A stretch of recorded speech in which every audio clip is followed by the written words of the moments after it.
Hola, soc Erika i estic darrere de la marca Akire Crea. Va ser una marca que va ser creada principalment començant perquè era un hobby, me dedico a la costura i vaig veure que sí que faltava, que sí que m'agradava molt, que volia dedicar-me a cosir i que volia que la marca impregnar un poc la meva manera de viure. I per tant, tots els productes que faig són productes principalment per a infants i intente que aquests productes o siguen reutilitzables o produïsca el menor impacte en la nostra vida.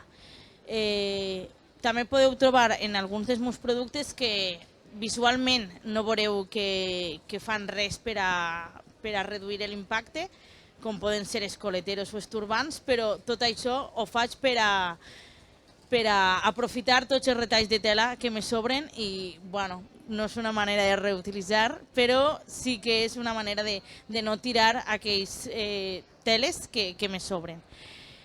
Un dels meus productes que més m'agrada són els pantalons. Jo els anomene pantalons evolutius perquè creixen a mesura que creix l'infant. Són pantalons que la part de dalt del pantaló, la part de la cintura i la part dels turmells pot estar doblada i això és la talla més petita i conforme va creixent l'infant vas baixant aquesta tela i dura molt més. Per a mi aquests pantalons són superimportants perquè crec que els infants creixen molt ràpid i que anem comprant molta vestimenta per a ells i això fa que moltes mares me diuen que fins i tot els trenquen antes de que els puguem fer servir fins al màxim de la seva edat. Una altra de les coses que m'agradaria parlar és que el tema de la reutilització en infants molts cops ens produeix com que serà una càrrega més per a la nostra vida perquè quan ve un infant a la nostra família sempre diem que, bueno, que costa posar-se al dia, que venen moltes coses diferents.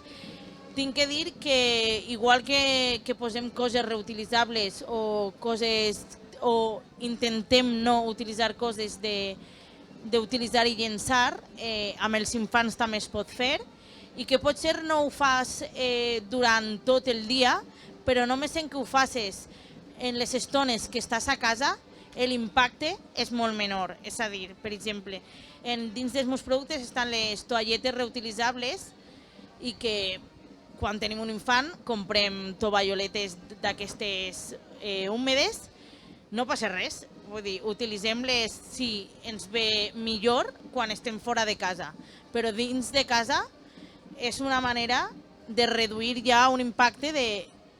Si ens paràrem a pensar quantes tovalloletes fem servir a casa, bueno, ja seria... Bueno, hem reduït molt i ojalà tota la població reduirà només aquesta part. Pues, més que res és això, que ens plantegem moltes vegades que no cal, si ho fas durant tot el dia és el millor, però que ja sabem que és complicat, però pot ser en moments concrets és molt important aquest canvi. Jo, per exemple, no tinc els bolquers de tela, però tinc companyes que s'hi fan venda de bolquers de tela i en això ho remarquen molt, de dir t'és impossible anar-te'n de viatge amb el bolquer de tela? No passa res. Però quan arribes a casa, si només l'utilitzes per anar a dormir, quants a l'any són 365 bolquers de tela que no has utilitzat, és a dir, que ja és un gran impacte. Per exemple, amb els bolquers de tela, una altra de les preguntes que se fan, encara que jo no els tinc, però crec que és una cosa que ens importa moltíssim, és el fet de que posem rentadores. Sí, s'utilitza aigua. Plantegem-nos quanta aigua s'utilitza per produir els bolquers de plàstic que utilitzem. És a dir, sí, utilitzem aigua per rentar els bolquers cada dia o cada 2 o 3 dies, però quanta aigua s'utilitza per produir aquestes tovalloletes reutilitzables, bolquers de tela? Crec que i més que res també amb els infants tenim que fer-los partíceps de tot això i que si des de petits veuen aquest canvi, segur que quan seran grans podran fer un major canvi en la seva vida.